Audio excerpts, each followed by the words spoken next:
Hello, my name is Aditya Pillai, and this is Lab Report 5, Pick Your Own Adventure. The purpose of this lab was to apply physics concepts to our real-life situation in order to model and analyze the motion observed.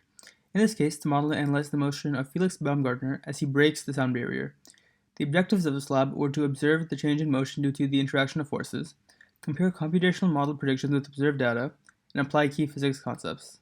Some of the concepts applied include Newton's second law of motion, F equals ma, the momentum principle, delta p equals F net delta t, the velocity update formula, V final equals V initial plus F net over m delta t, the position update formula, R final equals R initial plus V average times delta t, gravitational force, negative g m1 m2 over r squared, and drag force, Fd equals negative ca rho v squared. Because air density changes with altitude, I had to recalculate it every iteration using this equation from the source listed.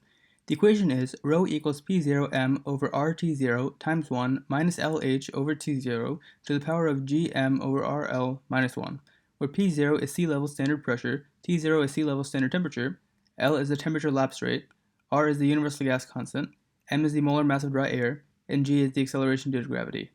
Since there was no feasible video to insert in this tracker and collect data points from, the official recording of Felix's jump with a speedometer and altimeter were used.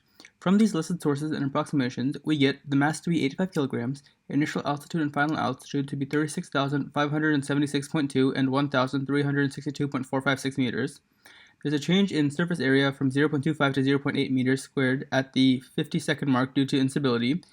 Felix spent 4 minutes and 19 seconds in freefall, and the parachute takes 5 seconds to fully unfold. Some of the calculations done in this lab include calculating gravitational acceleration using gm over r squared, using the momentum principle to get the velocity update formula, using weight and drag force to get F net, and calculating drag force.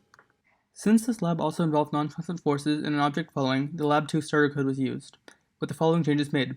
Ball.m was set to 85, ball.pos was set to the initial height, delta t was set to 0.2 seconds, g was set to 6.67 e negative 11, Earth's mass was set, and the acceleration constant was calculated using the starting height. The j-hat vector was set. The calculations for rho as well as approximations for c and a were set, and b was set to 1/2 rho ca. Other changes include changing the while loop to keep calculating until he lands, recalculating b every loop, recalculating the gravitational constant every loop, calculating gravitational and drag force, calculating F net, changing the parachute to open over 5 seconds to a maximum area of 41 square meters, changing c to match the drag coefficient of the new material, changing a at 50 seconds to match the instability, using velocity update formula to update velocity, and using position update formula to update position. This is what the code looks like when it's run. As you can see, there is a massive decrease at 50 seconds when Felix loses control and changes orientation, and another decrease at 4 minutes and 19 seconds when the parachute is deployed. The entire descent simulation takes almost 9 minutes, which matches Felix's landing time.